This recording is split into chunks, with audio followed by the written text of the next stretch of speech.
Addera gaatuni yoo ready taate isiif dabarsaa fi akkana ani isi boodanii dubbachuu danda'a malee isi durumaruu hin danda'u. Fayyataa ulfaadha galatooma. Hayyee risaa galatoomii jaal rakkatteena welcome wabo kenna. Hayyee galatooma ulfaadha ammumaan isinit dhufee obboleetiiti yaata amma dubbatte tanarratti ol seene. Kanaaf gartee waan isin irra mari'ataa jirtanillee garuu waan beeku waan isin dubbatteen maan beeka. Galatooma umrii dheeradhaa naa jiraadhaa baga rabbi isin jiraachise ammallee bakka jirtanitti teekne rabbi isin biraa jiraatu.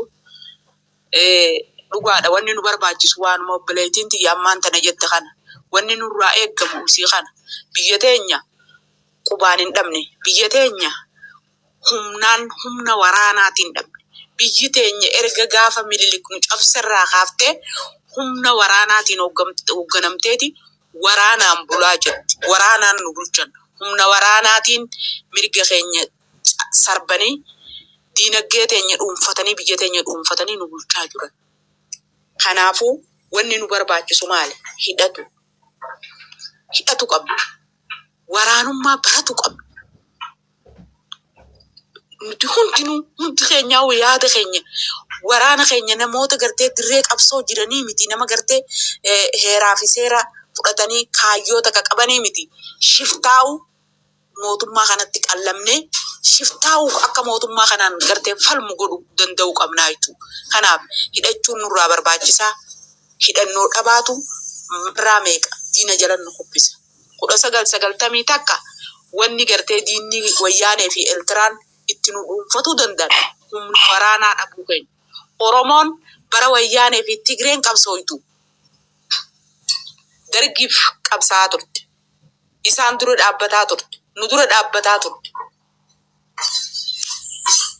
If hin beeyne Oromoon if wallaalee jira Oromoon gabrummaan nurra turtee jira. Maqaan keenya Sargoo Gabbii waan badee shiftaa Somaaleerraa hidhatee biyya teenya seene. Sargoo Gabbii jechuun nama biyya namaarraa biyya takka dhufe jechuudha. Garuu nuti dhala Oromooti shiftaa miti. Sargoo Gabbillee miti. Waan badellee miti. Bara wayyaanee maqaan keenya Onogi.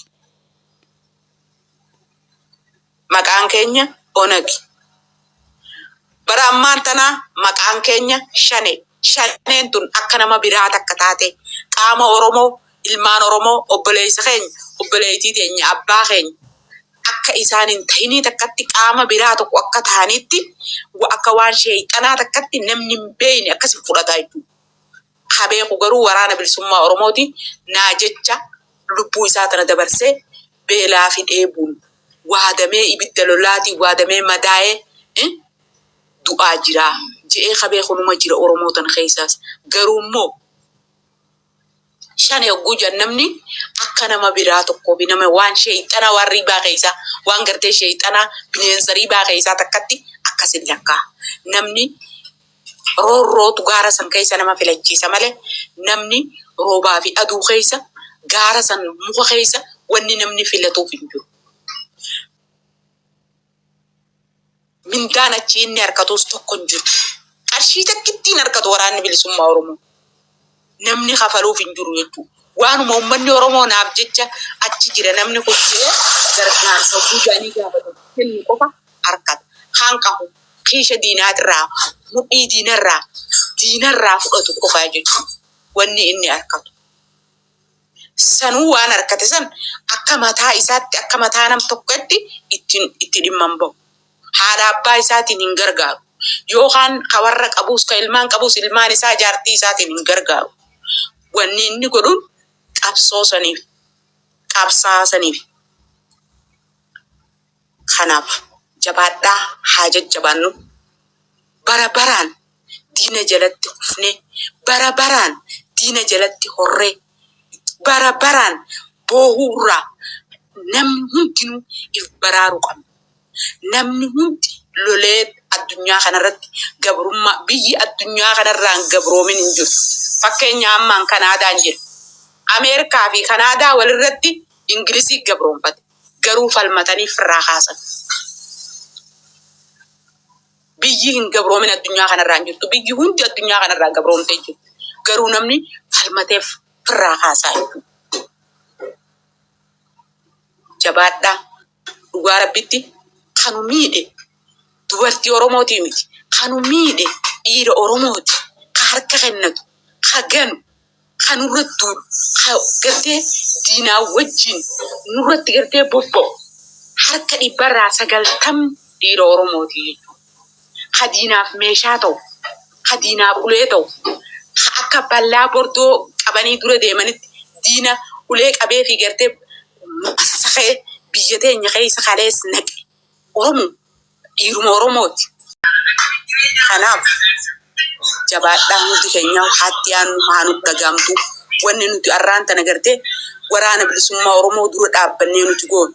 Wanni nuti arra wal dura dhaabbannee goonu.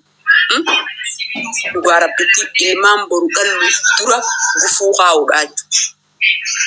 Dallaa ilmaan san dura kaa'uudhaa jechuudha. Odoo kalee namni nu dura falmatuu baate arra qeeroon hin falman. Osoo namni kalee isin dura dukkana keessa namni kalee bahee namni falmatu baate abbootiin keenya kanii falmatu baatanii dhugaa rabbitti qeeroon teenya hangas bayyanattee dammayxee hagas diina sana akkasitti firraa kaasuu hin dandeessu. Namni wal dura falmatee wal dura wanti jee amma nutis warri jirru kun dhaloonni jirru kun maaliin saba kiyyaa godhe maaliin biyya tiyyaa godhe biyyi tiyya maal narraa barbaaddi maaliin godhuu qaba jennee haadha teenya ta bara baraan boochu obboleettii teenya ta bara baraan abbaa keenya ka bara baraan boo akkamittiin imimmaan isaanii kana haqaa karaa kamiiniin haquu danda'a jennee itti yaadu qabna. Dhugaa rabbii yoo ta'e odoo 2018 humna waraanaa gahaa tokko qabaanne oppiidiyoon kalee wayyaanee fiitee nu guutee wayyaanee jalatti nu gurguraa turte wayyaaneef nu gurguraa turte deebitee nu qabattuu jechuudha. Humna waraanaa gahaa tokko dhabuutu wayyaaneef irraa kaafne oppiidiyoon kalee gartee wayyaanee wajjin nu miidhaa turte har'a nu rabbaatee har'allee miitu jechuudha. Oromoon kalee harka muramee harma muramee jennee seenaa dhagee. Har'ammoo Oromoo gachiibsanii basmaam jaanii qalan ija teenyaan garree gurra keenyaan dhagaa jirraa jechuudha. Oromoo mataarraa muranii ulee fannifatanii itti dhiichisan garraa jechuudha. Maaliif godha diinni waan kana hunda maaliif akkana godha? Ha jiru hunda fixee way danda'ani.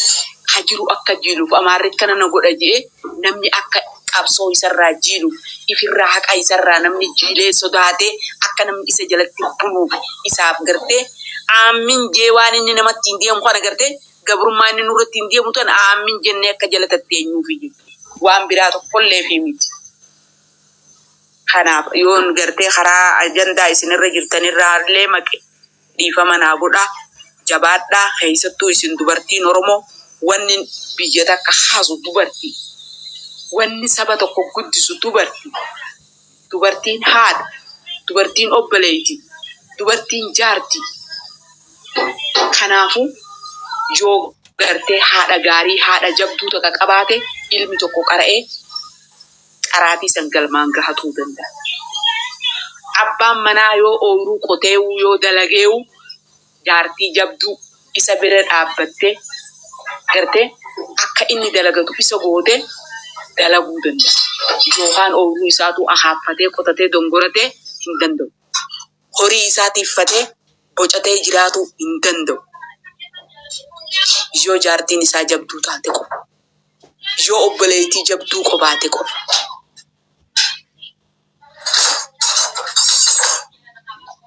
Kanaafu isin dubartiin Oromoo jabaadhaa. Dhiira teenya waan hundarraa harkannee jira.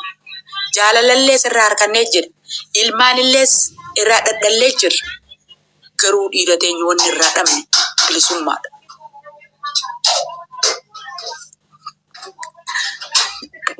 Bilisummaa tanaaf dheebonnee beeloynee mudhii teenya hidhannee gabbaaneellee wajjin qabsoonee deeraa keessaa gabbaanee mudhii teenya hidhannee hofoo kaayyannee paantii takkittiin waggaa meeqa deemnee isaanii wajjin kufnee kaanee wareegamneellee madoyne harki nurraa citee miilli nurraa citee ka ijaa baqee jira rasaasni jedhee ijaa baqee jira biyya keessa. Lalisee roobaa galmoo faa laala woo nama biraa gartee ka biyya jiru arkuu baattan laala miila isii tokko irra hin jiru jechuudha. Nama meeqa asli Oromoo faa laala warra ilmoota ka ala hafe sabboontu hajuukkaash faa laala warra ilmoota ka malee hafe ulee Tigreen tumtum urjii dhaabaa faa laala warra hanga arraa qaruuraan gartee jararratti qaruuraan jarri itti caccabse hanga arraa qaama isii keessaa guuran. Kanaaf dubartiin Oromoo ta'e jirtan bakka jirtanitti jabaadhaa dhiira teenyallee jajjabeessaa galatoomaa ulfaadhaa isin dheeradheetiin jira.